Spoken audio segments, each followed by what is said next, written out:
I'm sure many of us have gotten to the point when we don't know whether or not we're going to pass a class solely because our whole grade is determined on whether or not we can pass an exam. Today, I'm here to keep you guys informed about the public school grading system and how it's unfair to students all over the country.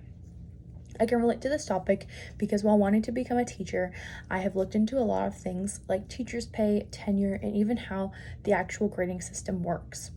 This is an important topic that isn't talked about very often, but I know it's a problem that many of us have faced at least once. The public school grading system is heavily influenced by test scores, which is a very flawed metric to determine whether or not a student understands the subject or knows the material. Today, I'm going to be going over test scores and how they are an unfair determining factor on whether a student should pass, the problem with the grading system, and Stanford's reincorporation of the SAT and the ACT. Test scores are an unfair determining factor on whether or not students should pass the class because, according to UC San Diego Today, oral exams and presentations are way more accurate and easier for students to get their point across. Students who understand a majority of the section are able to explain to teachers exactly what they know and will still receive some points for answering the questions, instead of losing all points and getting zeros on an exam, even if they understand a majority of it. The second piece of information I found was the problem with the grading system. Grading is opinion-based and can sometimes be biased. Biases from teachers, whether they realize it or not, can play a factor on whether or not a student gets a good grade. If a student is having a hard time in class or is failing to do work, some teachers may see this as a lack of effort and be less likely to pay attention to what the student is actually writing down and completing, and they'll already have an idea of the grade before even actually grading the assignment. There's nothing consistent about the grading system. Lori Ho from Harvard Law makes the point that most schools are not consistent about what's included in a grade and what's left out. Every teacher, every subject, and every grade are different.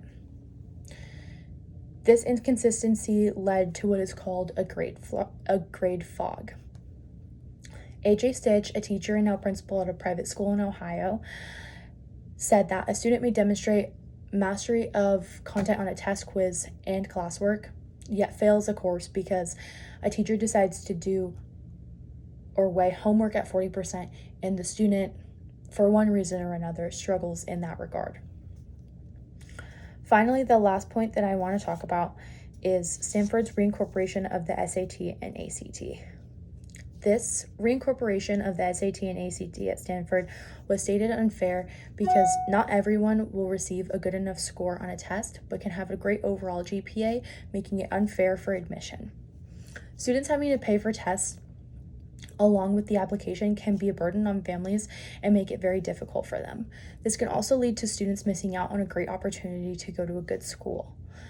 According to the New York Times, Fair Test, an anti-test organization, argues that colleges should keep test scores optional or not consider them at all during the application process because it has been optional since COVID.